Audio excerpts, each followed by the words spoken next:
ದಾವಣಗೆರೆ ದಕ್ಷಿಣ ಕ್ಷೇತ್ರದ by election ಅಖಾಡ ರಂಗೇರಿದ್ದು ಕಾಂಗ್ರೆಸ್ ಅಭ್ಯರ್ಥಿ ಸಮರ್ಥ ಶಾಮನೂರು ಪರ ಸಿಎಂ ಸಿದ್ದರಾಮಯ್ಯ ಭರ್ಜರಿ ಮತಯಾಚನೆ ಮಾಡಿ ಬಹಿರಂಗ ಸಭೆ ಮಾಡಿದ್ದಾರೆ. ದಾವಣಗೆರೆಯ ಬೂದಾಳ್ ರಸ್ತೆಯಲ್ಲಿ ಸಭೆಯಲ್ಲಿ ಮಾತನಾಡಿದ ಅವರು, ಶಾಮನೂರು ಶಿವಶಂಕರಪ್ಪ ಈ ಕ್ಷೇತ್ರಕ್ಕೆ ಹಲವಾರು ಕೊಡುಗೆ ನೀಡಿದ್ದಾರೆ. ಅವರು ಅಧಿಕಾರ ವಹಿಸಿಕೊಂಡ ದಿನದಿಂದಲೂ ದಾವಣಗೆರೆ ಉತ್ತಮ ಅಭಿವೃದ್ಧಿಯಾಗಿದೆ. ಆದರೆ ಬಿಜೆಪಿ 9 ವರ್ಷ ಅಧಿಕಾರದಲ್ಲಿದ್ದರೂ ಏನೂ ಕೆಲಸ ಮಾಡಿಲ್ಲ. ಅವರು ನಮ್ಮನ್ನ ಟೀಕೆ ಮಾಡಿಕೊಂಡು ಮತ ಕೇಳ್ತಿದ್ದಾರೆ. ಅವರಿಗೆ ಮತ ಹಾಕಬೇಡಿ. ಸಮರ್ಥ ಶಾಮನೂರು ಉತ್ತಮ ಅಭ್ಯರ್ಥಿ ಇದ್ದಾರೆ. ಹಾಗಾಗಿ ಈ ಬಾರಿ ಬಹುಮತದಿಂದ ಗೆಲ್ಲಿಸಿ ಅಂತ ಸಿದ್ದರಾಮಯ್ಯ ಮನವಿ ಮಾಡಿಕೊಂಡಿದ್ದಾರೆ. ಉಪಚುನಾವಣೆ ನಡೀತಾ ಇದೆ. ಹತ್ರ ಬಂದಿದೆ, 2 ದಿನ ಇದೆ ಅಷ್ಟೇನೆ. ಅವತ್ತು ನೀವೆಲ್ಲರೂ ಕೂಡ ನಮ್ಮ ಅಭ್ಯರ್ಥಿಗೆ ಆಶೀರ್ವಾದ ಮಾಡಿ ಅವರನ್ನು ವಿಧಾನಸಭೆಗೆ ಕಳಿಸಿಕೊಡಬೇಕು ಅಂತೇಳಿ ಪ್ರಭಾ ಮಲ್ಲಿಕಾರ್ಜುನ ಅವರು ಮತ್ತೆ ಮಲ್ಲಿಕಾರ್ಜುನ ಅವರು ನಿಮ್ಮಲ್ಲಿ ಮನವಿ ಮಾಡಿದ್ದಾರೆ. ನಾನು ಕೂಡ ಮನವಿ ಮಾಡುತ್ತೇನೆ, ದಯಮಾಡಿ ನೀವೆಲ್ಲರೂ ಕೂಡ ತಪ್ಪಿಸ್ಕೋಬಾರದು. ಯಾಕಂದ್ರೆ ಇನ್ನು ದಾವಣಗೆರೆ ಬೈ ಎಲೆಕ್ಷನ್ ಸಮರ ಜೋರಾಗಿದ್ದು, ಕಾಂಗ್ರೆಸ್ ಅಭ್ಯರ್ಥಿ ಸಮರ್ಥ ಶಾಮನೂರು ಅವರು ಶ್ರೀ ಕಾಶಿ ಜಗದ್ಗುರು ಮಠಕ್ಕೆ ಭೇಟಿ ನೀಡಿ ಜಗದ್ಗುರು ಶ್ರೀ ಡಾಕ್ಟರ್ ಚಂದ್ರಶೇಖರ ಶಿವಾಚಾರ್ಯ ಅವರಿಂದ ಆಶೀರ್ವಾದ ಪಡೆದುಕೊಂಡಿದ್ದಾರೆ.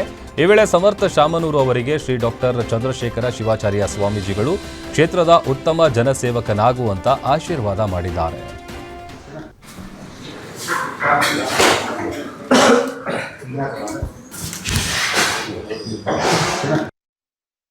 ಬಾಗಲಕೋಟೆ ಬೈ ಎಲೆಕ್ಷನ್ ವಿಚಾರವಾಗಿ ಮಾಜಿ ಸಚಿವ ಕೆಎನ್ ರಾಜಣ್ಣ ಪ್ರತಿಕ್ರಿಯಿಸಿದ್ದಾರೆ. ತುಮಕೂರಿನಲ್ಲಿ ಮಾತನಾಡಿದ ಅವರು, 2 ಉಪಚುನಾವಣೆ ಅಖಾಡದಲ್ಲಿ ಕಾಂಗ್ರೆಸ್ ಅಭ್ಯರ್ಥಿಗಳು ಗೆಲ್ತಾರೆ. ಬೈ ಎಲೆಕ್ಷನ್ನಲ್ಲೂ ಕಾಂಗ್ರೆಸ್ ಜನ ಆಶೀರ್ವಾದ ಮಾಡ್ತಾರೆ.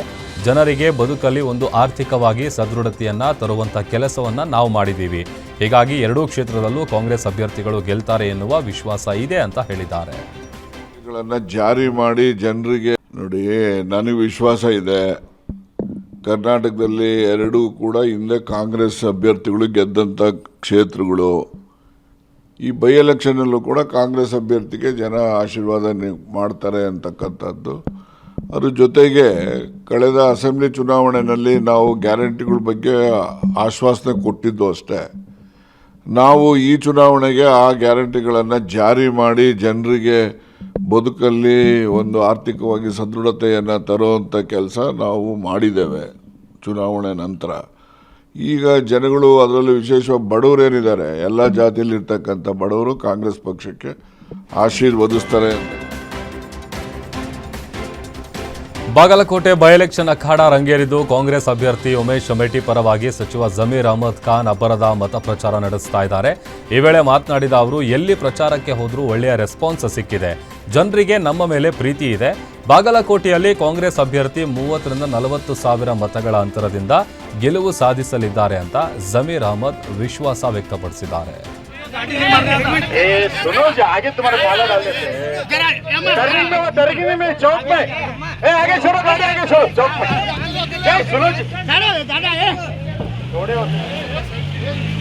ಬಾಗಲಕೋಟೆಯಲ್ಲಿ ನಾನು ಪ್ರಚಾರನ ಮಾಡ್ತಾ ಇದ್ದೀನಿ.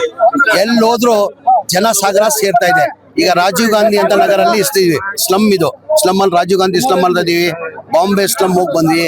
ಎಲ್ಲಾ ಕಡೆ ಒಂದೇ ಹೇಳ್ತಾ ಇರೋದು, ಇಲ್ಲ ಸರ್ ಈ ಬಾರಿ ನಿರ್ಧಾರ ಮಾಡಿದೀವಿ, ನಾವು ಕಾಂಗ್ರೆಸ್ ಪಕ್ಷಕ್ಕೆ ಮತ ಹಾಕೋದಂತ. ಕಾರಣ ಅಂದ್ರೆ ಅವ್ರು MI ಮೇಟಿ ಅವರು ಮಾಡಿರೋದು ಅಭಿವೃದ್ಧಿ ಕೆಲಸ. HY ಮೇಟಿ ಅವರು ಮಾಡಿರೋದು ಅಭಿವೃದ್ಧಿ ಕೆಲಸ. ಅವ್ರು ಮಾಡಿರೋದು ಕೆಲಸಗಳು ಜನ ಇವತ್ತು ನೆನ್ಸ್ಕೊಂಡು ನನ್ನ ಅನ್ಸಿಗೆ 2013 ಹಿಡ್ಕೊಂಡು 2018ವರೆಗೂ ಕನಿಷ್ಠ. ಬಿಜೆಪಿ ಸಂಸ್ಥಾಪನಾ ದಿನಾಚರಣೆ ಹಿನ್ನೆಲೆ ಬಾಗಲಕೋಟೆ ಬಿಜೆಪಿ ಕಚೇರಿಗೆ ಆಗಮಿಸಿದ ಮಾಜಿ ಸಿಎಂ ಯಡಿಯೂರಪ್ಪ ಪಕ್ಷದ ಧ್ವಜಾರೋಹಣ ಕಾರ್ಯಕ್ರಮವನ್ನು ನೆರವೇರಿಸಿದ್ದಾರೆ. ಈ ವೇಳೆ ಮಾತನಾಡಿದ ಬಿಎಸ್ವೈ, ಬಾಗಲಕೋಟೆ ಮತ್ತು ದಾವಣಗೆರೆ ಬೈ ಎಲೆಕ್ಷನ್ ಅಖಾಡದಲ್ಲಿ ಬಿಜೆಪಿ ಅಭ್ಯರ್ಥಿಗಳು ಗೆಲ್ತಾರೆ. ಬಾಗಲಕೋಟೆ ಕ್ಷೇತ್ರದಲ್ಲಿ ಚರಂತಿ ಮಠ ಪರವಾಗಿ ಜನರಲ್ಲಿ ಒಳ್ಳೆಯ ಅಭಿಪ್ರಾಯ ವ್ಯಕ್ತವಾಗ್ತಾ ಇದ್ದು, ಎಲ್ಲರೂ ಒಟ್ಟಾಗಿ ಕೆಲಸ ಮಾಡ್ತಿದ್ದಾರೆ. ಹೀಗಾಗಿ ವೀರಣ್ಣ ಚರಂತಿ ಮಠ ಗೆಲುವು ನಿಶ್ಚಿತವಾಗಿದೆ. ಆದರೆ ಸಿಎಂ ಸಿದ್ದರಾಮಯ್ಯನವರಿಗೆ ಕಾಂಗ್ರೆಸ್ ಸೋಲಿನ ಭೀತಿ ಕಾಡ್ತಾ ಇದೆ. ಹೀಗಾಗಿ 4-5 ಬಾರಿ ಬಂದು ಪ್ರಚಾರ ಮಾಡ್ತಾ ಇದ್ದಾರೆ ಅಂತ ಬಿಎಸ್ವೈ ಹೇಳಿದ್ದಾರೆ. ಒಂದು ಕಡೆ ಎಲ್ಲೂ ವೀರಣ್ಣ ಚರಂತಿ ಮಠ ವಿರುದ್ಧ ಒಂದು ಶಬ್ದ ಕೇಳ್ತಾ ಇಲ್ಲ. ಎಲ್ಲರೂ ಸಹ ಈ ಬಾರಿ ಒಟ್ಟಾಗಿ ಒಂದಾಗಿ ವೀರಣ್ಣ ಚಿನ್ನತಿಮ್ಮಟನ ಗೆಲ್ಲಿಸ್ತೇವೆ ಅನ್ನೋ ಭರವಸೆಯನ್ನು ಕೊಡ್ತಾ ಇದ್ದಾರೆ. ಆ ಆಧಾರದ ಮೇಲೆ ನಾನು ಹೇಳ್ತಾ ಇದ್ದೇನೆ, ಬಾಗಲಕೋಟೆಯಲ್ಲಿ 10,000ಕ್ಕೆ ಹೆಚ್ಚಿನ ಗೆಲ್ತೇವೆ. ನೀವು ಆಶ್ಚರ್ಯ ಪಡ್ಬೋದು, ದಾವಣಗೆರೆಯಲ್ಲೂ ಸಹ ಈ ಬಾರಿ ಚುನಾವಣೆಯಲ್ಲಿ ಗೆದ್ದೇ ಗೆಲ್ತೇವೆ. ನಂಬಿಕೆ ದ್ರೋಹ, ವಿಶ್ವಾಸ ದ್ರೋಹಕ್ಕೆ ಮತ್ತೊಂದು ಹೆಸರು ಸಿದ್ದರಾಮಯ್ಯನವರು. ಹೀಗಾಗಿ ಅವರ ಜನಾಂಗದ ಅಭ್ಯರ್ಥಿನಿಯಲ್ಲಿ ನಿಲ್ಲಿಸಿ ಇಲ್ಲಿ 4 ಬಾರಿ ಇಲ್ಲಿ ಬಂದು ಪ್ರಯತ್ನ ಮಾಡ್ತಾ ಇದ್ದಾರೆ. ಆದ್ರೆ ಆ ಪ್ರಯತ್ನಕ್ಕೆ ಯಶಸ್ಸು ಸಿಗೋದಿಲ್ಲ. 100ಕ್ಕೆ 100 ನಮ್ಮ. ಇನ್ನು ಬಾಗಲಕೋಟೆಯಲ್ಲಿ ಬೈಎಲೆಕ್ಷನ್ ಅಖಾಡ ರಂಗೇರಿದ್ದು ಬಿಜೆಪಿ ಅಭ್ಯರ್ಥಿ ವೀರಣ್ಣ ಚರಂತಿಮಠ್ ಬಿರುಸಿನ ಪ್ರಚಾರ ಮಾಡ್ತಾ ಇದ್ದಾರೆ. ಕ್ಷೇತ್ರದ ವಿದ್ಯಾಗಿರಿಯಲ್ಲಿ ಮನೆ ಮನೆಗೆ ತೆರಳಿ ನಿಮ್ಮ ಅಮೂಲ್ಯವಾದ ಮತ ನನಗೆ ನೀಡಿ, ಈ ಬಾರಿ ನನ್ನನ್ನ ಗೆಲ್ಲಿಸಿ ಅಂತ ಮತದಾರರಲ್ಲಿ ಮನವಿ ಮಾಡ್ತಾ ಇದ್ದಾರೆ. ಈ ವೇಳೆ ಬಿಜೆಪಿ ಅಭ್ಯರ್ಥಿಗೆ ಕ್ಷೇತ್ರದ ಕಾರ್ಯಕರ್ತರು ಸಾಥ್ ಕೊಟ್ಟಿದ್ದಾರೆ. ದಾವಣಗೆರೆ ದಕ್ಷಿಣದಲ್ಲಿ ಬಿಜೆಪಿ ರಾಜ್ಯಾಧ್ಯಕ್ಷ ಬಿವೈ ವಿಜಯೇಂದ್ರ ಭರ್ಜರಿ ಕ್ಯಾಂಪೇನ್ ಮಾಡ್ತಾ ಇದ್ದಾರೆ. ದಾವಣಗೆರೆ ಮತ್ತು ಬಾಗಲಕೋಟೆ ಉಪಚುನಾವಣೆಗಳು ಸಿಎಂ ಸಿದ್ದರಾಮಯ್ಯ ಮತ್ತು ಕಾಂಗ್ರೆಸ್ ಸರ್ಕಾರದ ನಿದ್ದೆಗೆಡಿಸಿವೆ. ಇದು ಅವರಿಗೆ ಕಬ್ಬಿಣದ ಕಡಲೆಯಾಗಲಿದೆ ಅಂತ ವಿಜಯೇಂದ್ರ ವ್ಯಂಗ್ಯವಾಡಿದ್ದಾರೆ. ಯಾವುದೇ ಅಭಿವೃದ್ಧಿ ಕೆಲಸ ಮಾಡದ ಸರ್ಕಾರ ಕೇವಲ ಗ್ಯಾರಂಟಿ ಯೋಜನೆಗಳ ಹೆಸರಲ್ಲಿ ಕಾಲಹರಣ ಮಾಡ್ತಾ ಇದೆ. ತಮ್ಮ ವೈಫಲ್ಯ ಮುಚ್ಚಿಕೊಳ್ಳಲು ಕೇಂದ್ರದ ಮೇಲೆ ಗೂಬೆ ಕೂರಿಸ್ತಾ ಇದ್ದಾರೆ ಅಂತ ಕಿಡಿಕಾರಿದ್ದಾರೆ. ಅಹಿಂದ ಹೆಸರಿನಲ್ಲಿ ಅಧಿಕಾರಕ್ಕೆ ಬಂದ ಸಿದ್ದರಾಮಯ್ಯ ಅವರು ಇಂದು ಅದೇ ಸಮುದಾಯವನ್ನ ಮರೆತಿದ್ದಾರೆ. ಅನುಭವಿ ಸಿಎಂ ಆಗಿದ್ರೂ ರಾಜ್ಯದ ಅಭಿವೃದ್ಧಿ ಸಾಧ್ಯವಾಗಿಲ್ಲ ಅಂತ ಟೀಕಿಸಿದ್ದಾರೆ. ಸ್ವಾಗತ ಕೋರ್ತಾ ಇದ್ದೀನಿ. ಇವತ್ತು ರಾಜ್ಯದಲ್ಲಿ ಉಪಚುನಾವಣೆಗಳು ದಾವಣಗೆರೆ ದಕ್ಷಿಣ ಹಾಗೂ ಬಾಗಲಕೋಟೆ ಉಪಚುನಾವಣೆ ನಾನಾ ಕಾರಣಗಳಿಗೆ ಸಾಕಷ್ಟು ಸುದ್ದಿಯನ್ನು ಕೂಡ ಮಾಡಿದೆ. ರಾಜ್ಯ ಸರ್ಕಾರದ ಮುಖ್ಯಮಂತ್ರಿಗಳ ನಿದ್ದೆಗೆಡಿಸುವಂಥ ಕೆಲಸವೂ ಕೂಡ ಈ ಚುನಾವಣೆಗಳು ಮಾಡಿದ್ದಾವೆ. ಕಾಂಗ್ರೆಸ್ ಸರ್ಕಾರ ಕಳೆದ 3 ವರ್ಷಗಳಿಂದ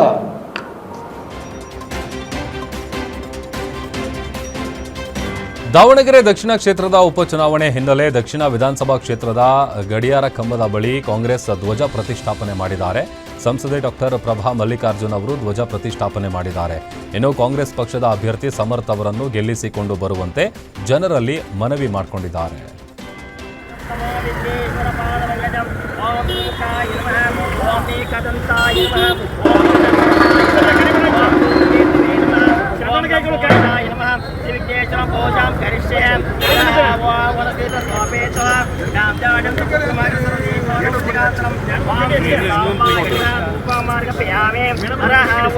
ಮಲ್ಲಿಕಾರ್ಜುನ್ ಅವರಿಗೆ ಜೈ, ಶಾಮನೂರು ಸಮರ್ಥ ಅವರಿಗೆ ಜೈ. ಕೊಲ್ಲಿ ಯುದ್ಧದ ಕಾರ್ಮೋಡ ಈಗ ಗಡಿ ಜಿಲ್ಲೆ ಬೀದರ್ನ ವಾಹನ ಸವಾರರ ಮೇಲೆ ತಟ್ಟಿದೆ. ಅಂತಾರಾಷ್ಟ್ರೀಯ ಮಟ್ಟದ ಬಿಕ್ಕಟ್ಟಿನಿಂದಾಗಿ ಎಲ್ಪಿಜಿ ಗ್ಯಾಸ್ ದರ ಭಾರೀ ಏರಿಕೆಯಾಗಿದ್ದು ವಾಹನ ಸವಾರರು ಪರದಾಡುವ ಸ್ಥಿತಿ ಎದುರಾಗಿದೆ. ಕೇವಲ 2 ತಿಂಗಳ ಅವಧಿಯಲ್ಲಿ ಸತತ 5 ಬಾರಿ ದರ ಏರಿಕೆಯಾಗಿದೆ. ಪ್ರತಿ ಲೀಟರ್ಗೆ 48 ರೂಪಾಯಿ ಇದ್ದ ಗ್ಯಾಸ್ ಬೆಲೆ ಇದೀಗ ಬರೋಬ್ಬರಿ 120 ರೂಪಾಯಿಗೆ ತಲುಪಿದೆ. ಇನ್ನು ದಿಢೀರನೆ ಗ್ಯಾಸ್ ದರ ಏರಿಕೆಯಾದ ಹಿನ್ನೆಲೆ ಆಟೋ ಚಾಲಕರು ಮತ್ತು ಗ್ಯಾಸ್ ಚಾಲಿತ ವಾಹನ ಮಾಲೀಕರು ಕಂಗಾಲಾಗಿದ್ದಾರೆ. ಗ್ಯಾಸ್ ಹಾಕಿಸಿಕೊಳ್ಳಲು ಹಣವಿಲ್ಲದೆ ಅನಿವಾರ್ಯವಾಗಿ ಆಟೋಗಳನ್ನು ಚಾಲಕರು ಮನೆಯಲ್ಲೇ ನಿಲ್ಲಿಸಿದ್ದಾರೆ. ದುಡಿಮೆ ಇಲ್ಲದೆ ಚಾಲಕರ ಬದುಕು ಕೂಡ ಬೀದಿಗೆ ಬಂದಿದೆ. ಗ್ರಾಹಕರಿಲ್ಲದೆ ನಾವು ಆರ್ಥಿಕ ಸಂಕಷ್ಟಕ್ಕೆ ಸಿಲುಕಿದ್ದೀವಿ ಅಂತ ಬಂಕ್ ಮಾಲೀಕರು ತಮ್ಮ ಅಳಲು ತೋಡ್ಕೊಂಡಿದ್ದಾರೆ. ರಾಜ್ಯಾದ್ಯಂತ ಎಲ್ಪಿಜಿ ಗ್ಯಾಸ್ ಅಭಾವ ಮುಂದುವರೆದಿದ್ದು ಬಳ್ಳಾರಿಯಲ್ಲಿ ಆಟೋ ಎಲ್ಪಿಜಿ ಗ್ಯಾಸ್ಗಾಗಿ ಚಾಲಕರು ಪರದಾಡುವ ಸ್ಥಿತಿ ಎದುರಾಗಿದೆ. ನಗರದಲ್ಲಿರುವ ಒಟ್ಟು ಬಂಕ್ಗಳ ಪೈಕಿ ಕೇವಲ 1 ಎಲ್ಪಿಜಿ ಬಂಕ್ ಮಾತ್ರ ಓಪನ್ ಆಗಿರುವ ಹಿನ್ನೆಲೆ ಆಟೋ ಗ್ಯಾಸ್ಗಾಗಿ ಸುಮಾರು 500ಕ್ಕೂ ಹೆಚ್ಚು ಆಟೋಗಳು ಕ್ಯೂ ನಿಂತಿರುವ ದೃಶ್ಯ ಕಂಡುಬಂದಿದೆ. ಇನ್ನು ನಿನ್ನೆವರೆಗೂ ಪ್ರತಿ ಲೀಟರ್ಗೆ 93 ರೂಪಾಯಿ ಇದ್ದ ಎಲ್ಪಿಜಿ ಗ್ಯಾಸ್ ಇದೀಗ 105 ರೂಪಾಯಿಗೆ ಏರಿಕೆಯಾಗಿದೆ. ಹೀಗಾದರೆ ಜೀವನ ಮಾಡೋದಾದರೂ ಹೇಗೆ ಅಂತ ಆಟೋ ಚಾಲಕರು ಅಳಲು ತೋಡ್ಕೊಂಡಿದ್ದಾರೆ.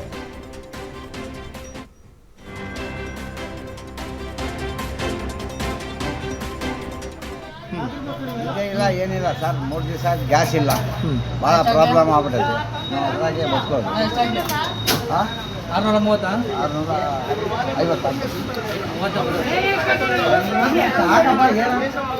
ಹೇಳ್ರಿ. 3 ದಿವಸ ಆಯ್ತು ಗ್ಯಾಸ್ ಇಲ್ಲಿದ್ದು ಪ್ರಾಬ್ಲಮ್ ಆಗೈತೆ. ನಾವು ಅದಾಗೆ ಬಸ್ಕೋದು. ಏನು ಮಾಡಬೇಕು, ಇದು ಆಗ್ತಾ ಇಲ್ಲ, ಏನಿಲ್ಲ. ಏನು ವಿಚಾರ ನಡೀತೈತೆ ಅಂತ ಗೊತ್ತಿಲ್ಲ. ಬೆಳಿಗ್ಗೆ ಎಷ್ಟು ಗಂಟೆ ಬಂದಿದ್ರಿ? ಈಗ ಹಾಕ್ಸ್ಕೊಂಡ್ರಾ? ಕೆ ಜಿ ಹೆಂಗಿದೆ? ಇನ್ನು ದೇಶಾದ್ಯಂತ ಕಮರ್ಷಿಯಲ್ ಗ್ಯಾಸ್ ಸಮಸ್ಯೆ ಎದುರಾಗಿದ್ದು ಗ್ಯಾಸ್ ತೊಂದರೆಯಿಂದ ರಾಜ್ಯದಲ್ಲಿ ಕೆಲ ಹೋಟೆಲ್ಗಳು ಬಂದ್ ಆಗಿದೆ. ಆದರೆ ರಾಯಚೂರಿನ ಸ್ಟೇಷನ್ ರಸ್ತೆಯಲ್ಲಿರುವಂತಹ ಸಾಮ್ರಾಟ್ ರೊಟ್ಟಿ ಕೇಂದ್ರವು ಕಳೆದ 20 ವರ್ಷಗಳಿಂದ ಸೌದೆ ಒಲೆಯಲ್ಲಿ ಅಡುಗೆ ತಯಾರಿಸ್ತಾ ಇದೆ. ಹೀಗಾಗಿ ಸಾಮ್ರಾಟ್ ರೊಟ್ಟಿ ಕೇಂದ್ರಕ್ಕೆ ಕಮರ್ಷಿಯಲ್ ಗ್ಯಾಸ್ ತೊಂದರೆ ಎದುರಾಗಿಲ್ಲ. ಈ ಫೇಮಸ್ ಹೋಟೆಲ್ನಲ್ಲಿ ಎಲ್ಲಾ ರೀತಿಯ ತರಕಾರಿ, ಪಲ್ಯ ಮತ್ತು ರೊಟ್ಟಿಗಳು ಲಭ್ಯವಿದ್ದು ಗ್ರಾಹಕರಿಗೆ ರುಚಿಕರ ಊಟವನ್ನು ನೀಡಲಾಗ್ತಾ ಇದೆ. ಹುಲಿ ಯುದ್ಧದ ಎಫೆಕ್ಟ್ ರಾಜ್ಯದ ತರಕಾರಿ ಮಾರುಕಟ್ಟೆಗೂ ಕೂಡ ತಟ್ಟಿದೆ. ಚಿಕ್ಕಬಳ್ಳಾಪುರದ ತರಕಾರಿ ಮಾರುಕಟ್ಟೆಯಲ್ಲಿನ ಬೆಲೆ ಭಾರಿ ಕುಸಿದಿದ್ದು ರೈತರು ಇದೀಗ ಕಂಗಾಲಾಗಿದ್ದಾರೆ. ಮಾರ್ಚ್ ತಿಂಗಳಲ್ಲಿ ಬೇಡಿಕೆ ಇರಬೇಕಿದ್ದ ತರಕಾರಿ ಬೆಲೆ ಈಗ ಭಾರಿ ಕುಸಿತ ಕಂಡಿದೆ. ಕಮರ್ಷಿಯಲ್ ಗ್ಯಾಸ್ ಕೊರತೆಯಿಂದ ಹೋಟೆಲ್ಗಳಿಗೆ ಹೆಚ್ಚಿನ ತರಕಾರಿಗಳು ಪೂರೈಕೆ ಆಗ್ತಿಲ್ಲ. ಹಾಗಾಗಿ ತರಕಾರಿ ಬೆಲೆಯಲ್ಲಿ ಭಾರಿ ಇಳಿಕೆಯಾಗಿದೆ ಅಂತ ರೈತರು ಅಳಲು ತೋಡ್ಕೊಂಡಿದ್ದಾರೆ.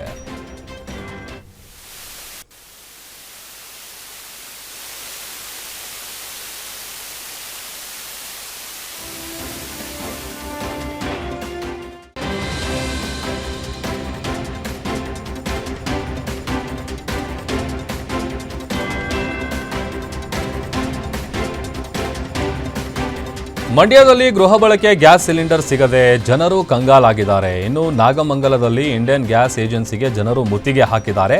ಏಜೆನ್ಸಿಯಿಂದಲೇ ಕಾಳಸಂತೆಯಲ್ಲಿ ಗೃಹ ಬಳಕೆ ಗ್ಯಾಸ್ ಮಾರಾಟ ಆಗ್ತಾ ಇದೆ ಅಂತ ಆರೋಪಿಸಿದ್ದಾರೆ. ಬೆಳಿಗ್ಗೆಯಿಂದ ತಿಂಡಿ ಊಟ ಬಿಟ್ಟು ಕಚೇರಿ ಮುಂದೆ ಕ್ಯೂ ನಿಂತರೂ ಕೂಡ ಸಿಲಿಂಡರ್ ಕೊಡದೆ ವಂಚಿಸಿದ್ದಾರೆ ಅಂತ ಆಕ್ರೋಶ ಹೊರಹಾಕಿದ್ದಾರೆ.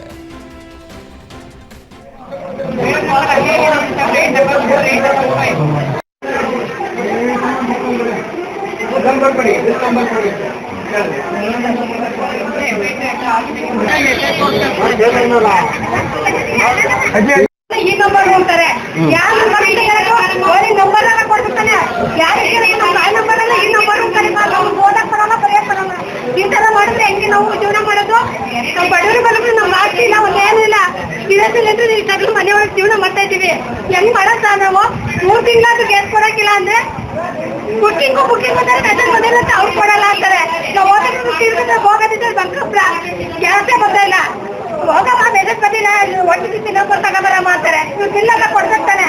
ಹೆಂಗ್ ಮಾಡ್ತಾರೆ ನಾವು? ಈಗ ಅದೇ ಇವ್ರು 5ನೇ ತಾರೀಕು ಅಂತಾರೆ, ಅವ್ರು ಈ ನಂಬರ್ ಎಲ್ಲ ನಮ್ಮ ಹೋಗ ಮಾತಿಸ್ಕೊಂಡು ಬದ್ಕೊಬರಕ ಮಾಡ್ತಾರೆ. ಹೆಂಗ್ ಮಾಡ್ತಾರೆ ನಾವು? ಹಿಂಗಾದ್ರೆ ಬಿಲ್ ಕೊಡಲ್ಲ. ಕೊಲ್ಲಿ ಯುದ್ಧದ ಪರಿಣಾಮವಾಗಿ ಸಾರಿಗೆ ಮತ್ತು ಆಮದು ವೆಚ್ಚ ಹೆಚ್ಚಳವಾದ ಹಿನ್ನೆಲೆ ಕರ್ನಾಟಕದಲ್ಲಿ ಹಣ್ಣುಗಳ ಬೆಲೆ ಗಗನಕ್ಕೇರಿದೆ. ಸೇಬು, ಆರೆಂಜ್, ಡ್ರ್ಯಾಗನ್ ಫ್ರೂಟ್, ದಾಳಿಂಬೆ ಮತ್ತು ಪೈನಾಪಲ್ ದರದಲ್ಲಿ ತೀವ್ರ ಏರಿಕೆಯಾಗಿದೆ. ಪ್ರತಿ ಕೆಜಿ ಸೇಬಿಗೆ 15 ರೂಪಾಯಿ ಮತ್ತು ಡ್ರ್ಯಾಗನ್ ಫ್ರೂಟ್ಸ್ ಮೇಲೆ 90 ರಿಂದ 100 ರೂಪಾಯಿ ಹೆಚ್ಚಳವಾಗಿದೆ. ಬೆಲೆ ಏರಿಕೆಯಿಂದ ಮಾರುಕಟ್ಟೆಯಲ್ಲಿ ವ್ಯಾಪಾರ ಕುಸಿದಿದ್ದು ಹಣ್ಣುಗಳ ಬೆಲೆ ಏರಿಕೆಯಿಂದ ಗ್ರಾಹಕರು ಹಣ್ಣುಗಳನ್ನು ಖರೀದಿಸಲು ಹಿಂದೇಟು ಹಾಕ್ತಾ ಇರುವ ಹಿನ್ನೆಲೆ ಮಾರುಕಟ್ಟೆಯಲ್ಲಿ ಹಣ್ಣುಗಳ ವ್ಯಾಪಾರದಲ್ಲಿ ಭಾರೀ ಕುಸಿತ ಕಂಡಿದೆ. ಹುಬ್ಬಳ್ಳಿ ಲವ್ ಜಿಹಾದ್ ಕೇಸ್ಗೆ ಟ್ವಿಸ್ಟ್ ಸಿಕ್ಕಿದೆ. ಯುವತಿಯು ಮುಫೀಸ್ ಜೊತೆ ಮದುವೆಯಾಗಲು ರಿಜಿಸ್ಟ್ರೇಷನ್ ಮಾಡಿಸಿದ್ದಳಂತೆ ಹಾಗೂ ಯುವತಿಯ ಮನೆಯವರು ಈ ಸಂಬಂಧಕ್ಕೆ ಒಪ್ಪದಿದ್ದಾಗ ಮನನೊಂದ ಯುವತಿ ಆತ್ಮಹತ್ಯೆಗೆ ಯತ್ನಿಸಿದ್ದಾಳಂತೆ. ಹೀಗಾಗಿ ಈ ಪ್ರಕರಣಕ್ಕೆ ಗಂಭೀರ ಸ್ವರೂಪ ಪಡೆದುಕೊಂಡಿದೆ. ಮದುವೆ ನೋಂದಣಿಯ 30 ದಿನಗಳ ಕಾಲಾವಕಾಶದ ನಡುವೆಯೇ ಹಿಂದೂ ಸಂಘಟನೆಗಳು ಮತ್ತು RSS ಕಾರ್ಯಕರ್ತರು ತನ್ನನ್ನು ಬೇರೆಡೆಗೆ ಕರೆದೊಯ್ದು ಕೌನ್ಸಿಲಿಂಗ್ ಹೆಸರಲ್ಲಿ ಮಾನಸಿಕ ಒತ್ತಡ ಹೇರಿದ್ದಾರೆ ಅಂತ ಯುವತಿ ಗಂಭೀರ ಆರೋಪ ಮಾಡಿದ್ದಾಳೆ. ಕಣ್ಣೀರಿಡುತ್ತಾ ವಿಡಿಯೋ ಮಾಡಿರುವ ಯುವತಿ ತನಗೆ ಮುಫೀಸ್ ವಿರುದ್ಧ ದೂರು ನೀಡುವ ಇಚ್ಛೆ ಇರಲಿಲ್ಲ, ಆದರೆ ಸಂಘಟನೆಗಳ ಒತ್ತಾಯಕ್ಕೆ ಮಣಿದು ಕೇಶವಪುರ ಠಾಣೆಯಲ್ಲಿ ದೂರು ನೀಡಬೇಕಾಯಿತು ಅಂತ ಹೇಳಿದ್ದಾಳೆ. ನಾನು ಮ್ಯಾರೇಜ್ ರಿಜಿಸ್ಟ್ರೇಷನಿಗೆ ಸಿಗ್ನೇಚರ್ ಮಾಡಲಿಕ್ಕೆ ಹೋಗಿದ್ದೆ. ಆಫೀಸಿಗೆ ಹೋಗಿದ್ದೆ, ರಿಜಿಸ್ಟ್ರೇಷನ್ ಆಫೀಸಿಗೆ ಹೋಗಿದ್ದೆ. ಹಾಗೆ ನನ್ನ ಸೆಲ್ಫ್ ಡಿಸಿಷನ್ ಇತ್ತು. ಹಾಗೆ ನನ್ನ ಬಾಯ್ ಫ್ರೆಂಡ್ ಅವರ ಬಗ್ಗೆ ಹೇಳಬೇಕಂದ್ರೆ ಅವರ ಹೆಸರು ಮುಫೀಸ್ ಮಿಯಾನ್ ಅವರಂತ. ಹಾಗೆ ಅವರು ಕಂಪ್ಯೂಟರ್ ಸೈನ್ಸ್ ಸ್ಟಡಿ ಮಾಡ್ತಿದ್ದಾರೆ KLE ಕಾಲೇಜ್ನಲ್ಲಿ. ಹಾಗೆ 4 ಮಂತ್ಸ್ ಇದೆ ಕಂಪ್ಲೀಟ್ ಆಗಲಿಕ್ಕೆ ಇಂಜಿನಿಯರಿಂಗ್. ಹಾಗೆ 30 ಡೇಸ್ ನಾವು ವೆಯ್ಟ್ ಮಾಡ್ತಿದ್ವಿ ಸರ್ಟಿಫಿಕೇಟ್ ಬರಲಿಕ್ಕೆ. ಹಾಗೆ 30 ಡೇಸ್ ಬಿಫೋರ್ RSSದವರು ಬಂದು, ಮೆಡಲ್ RSSದವರು ಬಂದರು. ಹಾಗೆ ಕೌನ್ಸಿಲಿಂಗ್ ಹಿಂಗೆ ಕ್ವಶನ್ಸ್ ಎಲ್ಲ ನನ್ನ ಮನೆಗೆ ಬಂದು ಎಲ್ಲ ಇಂಕ್ವೈರೀಸ್ ಎಲ್ಲ ಮಾಡಿದರು. ಹಾಗೆ ಬೈಕ್ಗೆ ಬೊಲೆರೋ ಗೂಡ್ಸ್ ವಾಹನ ಡಿಕ್ಕಿಯಾಗಿ ಇಬ್ಬರು ಸ್ಥಳದಲ್ಲೇ ಮೃತಪಟ್ಟಿರುವ ಘಟನೆ ಹೊಸಪೇಟೆ ತಾಲೂಕಿನ ವೆಂಕಟಾಪುರ ಗ್ರಾಮದಲ್ಲಿ ನಡೆದಿದೆ. ಅಪಘಾತದಲ್ಲಿ ಅರಣ್ಯ ಇಲಾಖೆಯಲ್ಲಿ ವಾಚರ್ಸ್ ಆಗಿ ಕೆಲಸ ಮಾಡ್ತಾ ಇದ್ದ ಕೃಷ್ಣ ಹನುಮಂತಪ್ಪ ಸಾವನ್ನಪ್ಪಿದ್ದಾರೆ. ಘಟನೆಯ ಸಂಬಂಧ ಕಮಲಾಪುರ ಪೊಲೀಸ್ ಠಾಣೆಯಲ್ಲಿ ಪ್ರಕರಣ ಕೂಡ ದಾಖಲಾಗಿದೆ.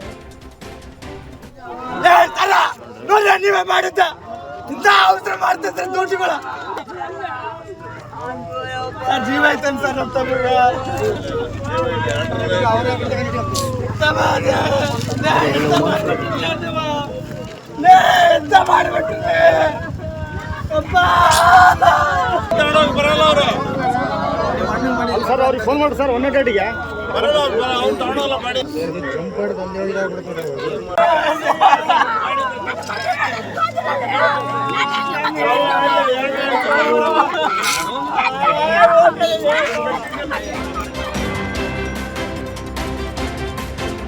ಸರ್ಕಾರಿ ಶಾಲೆಯ ಶಿಕ್ಷಕಿಗೆ ಮಾರಕಾಸ್ತ್ರಗಳಿಂದ ಕೊಚ್ಚಿ ಕೊಲೆ ಮಾಡಿ ಶವ ಸುಟ್ಟು ಹಾಕಿರುವ ಘಟನೆ ಕಲಬುರಗಿ ಜಿಲ್ಲೆ ಕಲ್ಮೋಡ ಗ್ರಾಮದ ಬಳಿ ನಡೆದಿದೆ.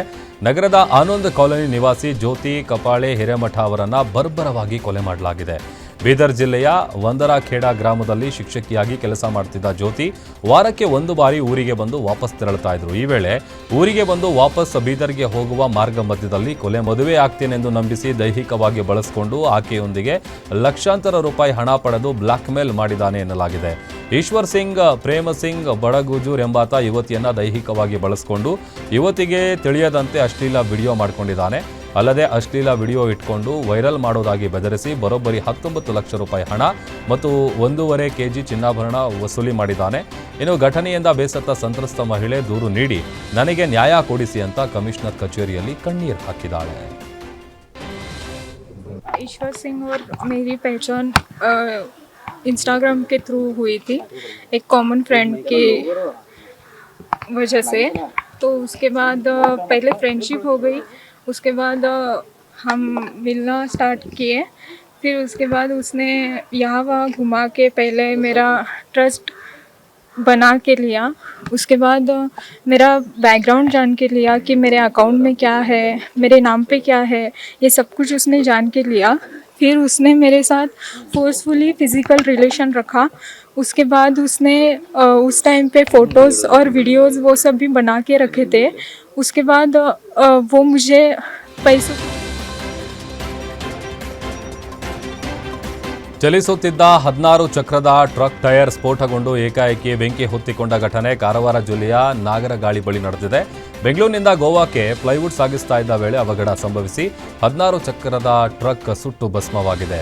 ಸ್ಥಳಕ್ಕೆ ಅಗ್ನಿಶಾಮಕ ದಳದ ಸಿಬ್ಬಂದಿಗಳು ಆಗಮಿಸಿ ಕಾಡಿನತ್ತ ಹರಡ್ತಾ ಇದ್ದಂಥ ಬೆಂಕಿ ನಂದಿಸುವಲ್ಲಿ ಯಶಸ್ವಿಯಾಗಿದ್ದಾರೆ. ಘಟನೆಯ ಸಂಬಂಧ ಲೋಂಡಾ ಪೊಲೀಸ್ ಠಾಣೆಯಲ್ಲಿ ಪ್ರಕರಣ ದಾಖಲಾಗಿದೆ. ಭದ್ರಾ ನದಿಯಲ್ಲಿ ಈಜಲು ಹೋಗಿದ್ದ ಯುವಕ ನೀರಿನಲ್ಲಿ ಮುಳುಗಿ ಸಾವನ್ನಪ್ಪಿರುವ ಘಟನೆ ಚಿಕ್ಕಮಗಳೂರು ಜಿಲ್ಲೆ ಬಾಳೆಹೊನ್ನೂರು ಸಮೀಪದ ಬನ್ನೂರು ಗ್ರಾಮದ ಬಳಿ ನಡೆದಿದೆ. ಐಟಿ ಕಂಪನಿಯಲ್ಲಿ ಕೆಲಸ ಮಾಡ್ತಾ ಇದ್ದ ಅಭಿಷೇಕ್ ಸ್ನೇಹಿತನ ಮದುವೆಗಾಗಿ ಸ್ನೇಹಿತರೊಂದಿಗೆ ಬಂದಿದ್ದು ಈಜಲು ತೆರಳಿದ್ದ ವೇಳೆ ನೀರಿನಲ್ಲಿ ಮುಳುಗಿ ಮೃತಪಟ್ಟಿದ್ದಾನೆ. ಇನ್ನು ಭದ್ರಾ ನದಿ ನೀರಿನಲ್ಲಿ ಮುಳುಗಿ ನಾಪತ್ತೆಯಾಗಿದ್ದ ಅಭಿಷೇಕ್ ಮೃತದೇಹವನ್ನು ಅಗ್ನಿಶಾಮಕ ದಳದ ಸಿಬ್ಬಂದಿಗಳು ಹೊರತೆಗೆದಿದ್ದಾರೆ.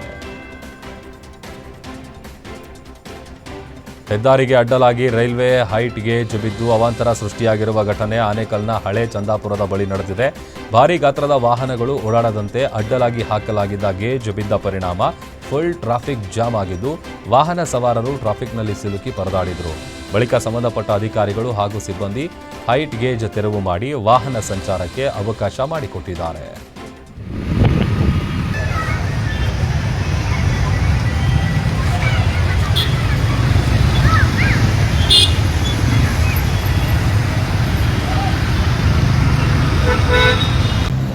ಹೊಸೂರು ರಸ್ತೆಯಲ್ಲಿ ನೋಡಿ, ರೈಲ್ವೆ ಬ್ರಿಡ್ಜ್ ಹತ್ರ ಈ ಒಂದು ಇದು ರಸ್ತೆಗೆ ಅಡ್ಡಲಾಗಿ ಬಿದ್ದಿದ್ದು ಟ್ರಾಫಿಕ್ ಫುಲ್ ಜಾಮ್ ಆಗಿದೆ. ನೋಡಿ, ಇದಕ್ಕೆ ಸಂಬಂಧಪಟ್ಟವರು ಯಾರಾದ್ರೂ ಅರ್ಜೆಂಟಾಗಿ ಬಂದು ಇನ್ನು ತೆರವು ಮಾಡಬೇಕು. ಕಂಪ್ಲೀಟ್ಲಿ ರಸ್ತೆಗೆ ವಿದ್ಯುತ್ ಶಾರ್ಟ್ ಸರ್ಕ್ಯೂಟ್ನಿಂದ 10 ಮೇವಿನ ಬಣವೆಗಳು ಸುಟ್ಟು ಭಸ್ಮವಾಗಿರುವ ಘಟನೆ ವಿಜಯನಗರ ಜಿಲ್ಲೆ ದೇವರ ತಿಮ್ಲಾಪುರ ಗ್ರಾಮದಲ್ಲಿ ನಡೆದಿದೆ. ರೈತ ವರದಳ್ಳಿ ಹನುಮಂತಪ್ಪ ಎಂಬುವವರಿಗೆ ಸೇರಿದ್ದ ಬಣವೆಗಳಿಗೆ ಏಕಾಏಕಿ ಬೆಂಕಿ ಹೊತ್ತಿ ಸುಮಾರು 2 ಲಕ್ಷ ಮೌಲ್ಯದ ಮೇವು ಸುಟ್ಟು ಭಸ್ಮವಾಗಿದೆ. ಇನ್ನು ಅಗ್ನಿಶಾಮಕ ಸಿಬ್ಬಂದಿಗೆ ಮಾಹಿತಿ ನೀಡಿದರೂ ಸಕಾಲಕ್ಕೆ ಬರಲಿಲ್ಲ. ಮಾಹಿತಿ ನೀಡಿದ ತಕ್ಷಣ ಸ್ಥಳಕ್ಕಾಗಮಿಸಿದರೆ ಕೆಲವು ಬಣವೆಗಳನ್ನು ಉಳಿಸಬಹುದಿತ್ತು ಅಂತ ರೈತ ತಮ್ಮ ಆಕ್ರೋಶ ವ್ಯಕ್ತಪಡಿಸಿದ್ದಾರೆ. ಪಿತ್ರಾರ್ಜಿತ ಆಸ್ತಿ ರಸ್ತೆ ವಿಚಾರಕ್ಕಾಗಿ ದಾಯಾದಿಗಳು ಗಲಾಟೆ ಮಾಡಿಕೊಂಡಿರುವ ಘಟನೆ ಮಂಡ್ಯ ಜಿಲ್ಲೆ ನಾಟನಹಳ್ಳಿಯಲ್ಲಿ ನಡೆದಿದೆ. ಗಲಾಟೆಯಲ್ಲಿ ಒಂದೇ ಕುಟುಂಬದ 3 ತಲೆ, ಕಾಲು, ಕೈಗೆ ಸೇರಿದಂತೆ ಹಲವೆಡೆ ಮನಬಂದಂತೆ ಮಾರಕಾಸ್ತ್ರಗಳಿಂದ ಹಲ್ಲೆ ನಡೆಸಿದ್ದಾರೆ. ಇನ್ನು ಗಲಾಟೆಯಲ್ಲಿ ಗಂಭೀರ ಗಾಯಗೊಂಡವರನ್ನ ಮೈಸೂರು ಖಾಸಗಿ ಆಸ್ಪತ್ರೆಗೆ ದಾಖಲಿಸಿ ಚಿಕಿತ್ಸೆ ಕೊಡಿಸಲಾಗಿದೆ. ಘಟನೆಗೆ ಸಂಬಂಧಪಟ್ಟಂತೆ ಕೆಆರ್ಪೇಟೆ ಗ್ರಾಮಾಂತರ ಪೊಲೀಸ್ ಠಾಣೆಯಲ್ಲಿ ಪ್ರಕರಣ ಕೂಡ ದಾಖಲಾಗಿದೆ.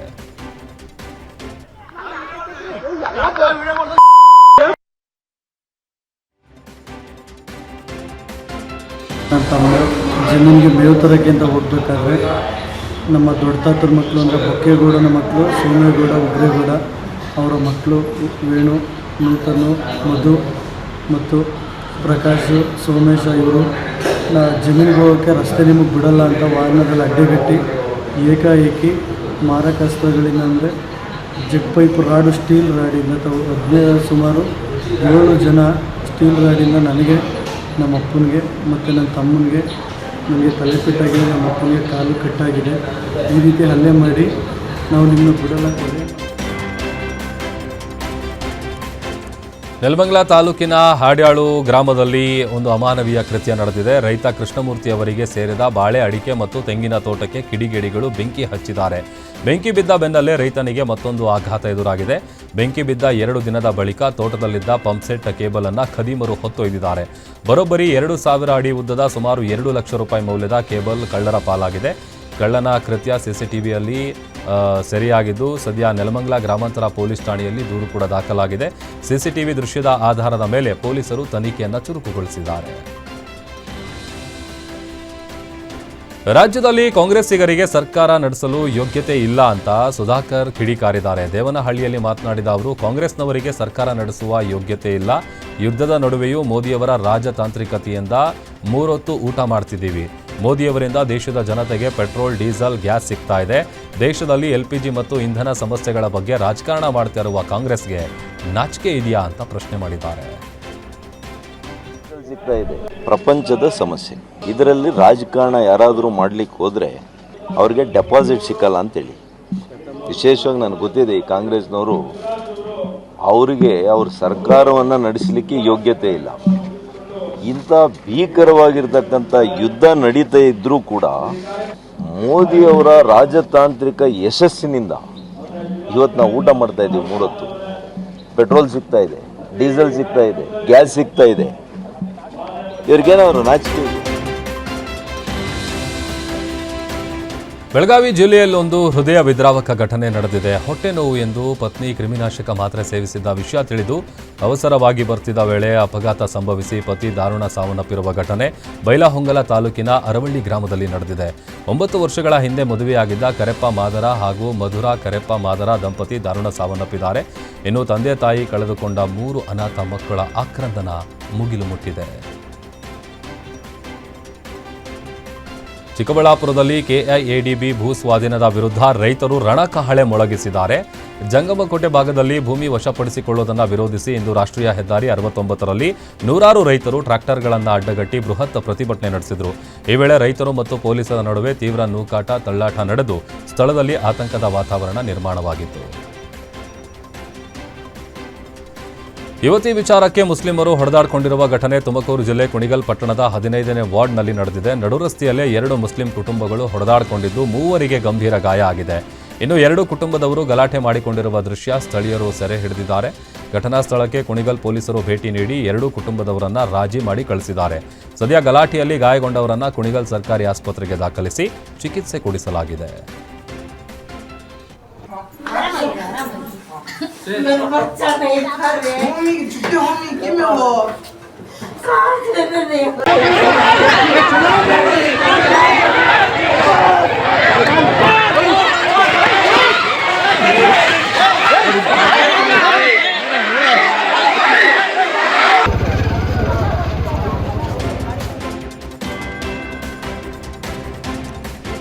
ಮನೆಯ ಮುಂದೆ ನಿಂತಿದ್ದ 2 ವರ್ಷದ ಮಗುವಿಗೆ ಟ್ರ್ಯಾಕ್ಟರ್ ಡಿಕ್ಕಿಯಾಗಿ ಸ್ಥಳದಲ್ಲೇ ಮಗು ಸಾವನ್ನಪ್ಪಿರುವ ಘಟನೆ ಹಾವೇರಿ ಜಿಲ್ಲೆಯ ಶಿಗ್ಗಾಂವ್ ತಾಲೂಕಿನ ಹಳೆ ಬಂಕಾಪುರ ಗ್ರಾಮದಲ್ಲಿ ನಡೆದಿದೆ. ಮೃತ ಮಗು ರಬಿಯಾ ಮನೆಯ ಮುಂದೆ ಆಟ ಆಡ್ತಾ ಇತ್ತು. ಈ ವೇಳೆ ಏಕಾಏಕಿ ಟ್ರ್ಯಾಕ್ಟರ್ ನುಗ್ಗಿದೆ. ಮಗು ಸಾವನ್ನಪ್ತಾ ಇದ್ದಂತೆಯೇ ಟ್ರ್ಯಾಕ್ಟರ್ ಚಾಲಕ ಪರಾರಿಯಾಗಿದ್ದು ಸ್ಥಳಕ್ಕೆ ಪೊಲೀಸರು ಭೇಟಿ ಕೊಟ್ಟು ಪರಿಶೀಲನೆ ನಡೆಸಿದ್ದಾರೆ. ಬಂಕಾಪುರ ಪೊಲೀಸ್ ಠಾಣೆಯಲ್ಲಿ ಪ್ರಕರಣ ಕೂಡ ದಾಖಲಾಗಿದೆ. ಕೆರೆಯಲ್ಲಿ ಈಜಲು ಹೋಗಿ ಯುವಕ ನೀರು ಪಾಲಾಗಿರುವ ಘಟನೆ ಮಂಡ್ಯ ಜಿಲ್ಲೆಯ ಮದ್ದೂರು ತಾಲೂಕಿನ ಚಿಕ್ಕರಸಿನ ಕೆರೆಯಲ್ಲಿ ನಡೆದಿದೆ. ಶ್ರೀ ಕಾಲಭೈರವೇಶ್ವರ ದೇವಸ್ಥಾನದ ಕೆರೆಯಲ್ಲಿ ಈಜಲು ಹೋದ ಯುವಕ ಆಕಸ್ಮಿಕವಾಗಿ ನೀರಿನಲ್ಲಿ ಮುಳುಗಿ ಸಾವನ್ನಪ್ಪಿದ್ದಾನೆ. ಮೃತನನ್ನ ಮಳವಳ್ಳಿ ತಾಲೂಕಿನ ಬಾಣಸಮುದ್ರ ಗ್ರಾಮದ 24 ವರ್ಷದ ಚಂದ್ರಶೇಖರ್ ಅಂತ ಗುರುತಿಸಲಾಗಿದೆ. ವಿಷಯ ತಿಳಿತಾ ಇದ್ದಂತೆಯೇ ಸ್ಥಳಕ್ಕೆ ಆಗಮಿಸಿದ ಅಗ್ನಿಶಾಮಕ ಸಿಬ್ಬಂದಿ ಮತ್ತು ಪೊಲೀಸರು ಕೆರೆಯಲ್ಲಿ ತೀವ್ರ ಶೋಧ ನಡೆಸಿ ಯುವಕನ ಶವವನ್ನು ಹೊರತೆಗೆದಿದ್ದಾರೆ.